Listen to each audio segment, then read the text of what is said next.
Bonjour, bienvenue à la campagne. Alors ce qui est bien à la campagne, c'est qu'on a des bons outils pour travailler à la terre. Regardez-moi ce beau Someka 750 tout orange. Ça, je peux vous assurer que pour le labour, il n'y a pas franchement mieux. Alors il y a un problème, c'est que quand on a mal au dos, pour grimper dedans, c'est pas pratique. Peut-être prendre un truc un petit peu plus facile à conduire.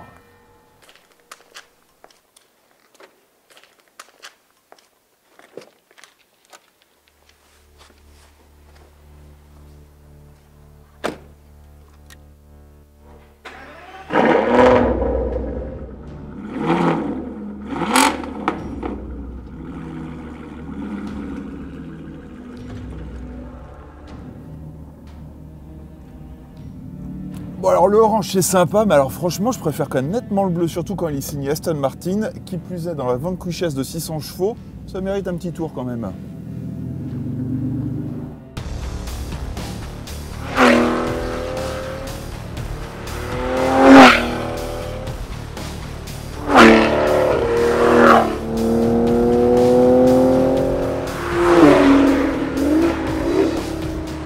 Alors bien évidemment, la nouveauté chez Aston, c'est la DB11 avec son V12 biturbo.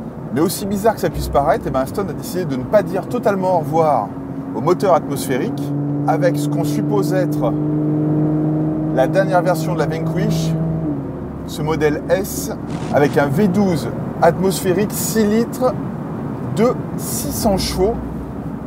Ça commence un peu à causer. Et quand je dis causer, c'est vraiment à prendre au sens premier du mot.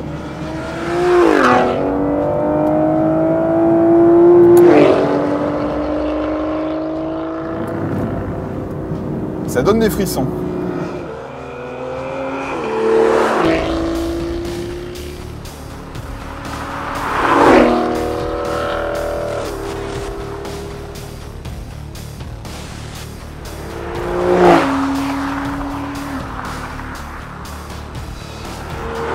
Alors qu'est-ce qui différencie la Vanquish S de la Vanquish tout court? C'est principalement de la cosmétique avec un nouveau bouclier.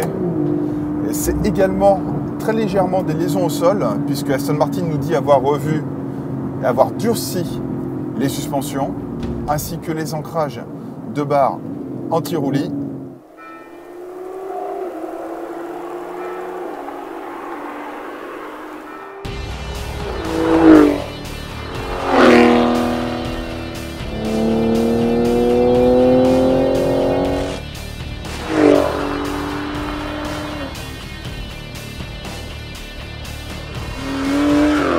La Vanquish S, comme la Vanquish tout court, elle est équipée de la boîte automatique à 8 rapports.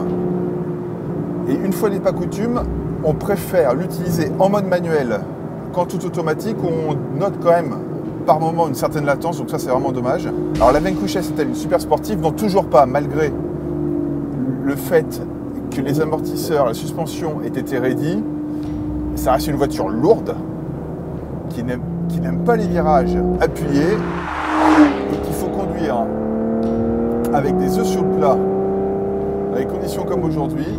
Mais il n'empêche que, à mon avis, ça reste l'une des GT les plus fantastiques du marché.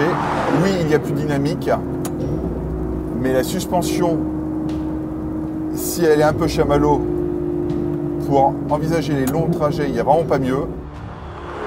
C'est un peu une race en voie d'extinction, cette Vanquish S.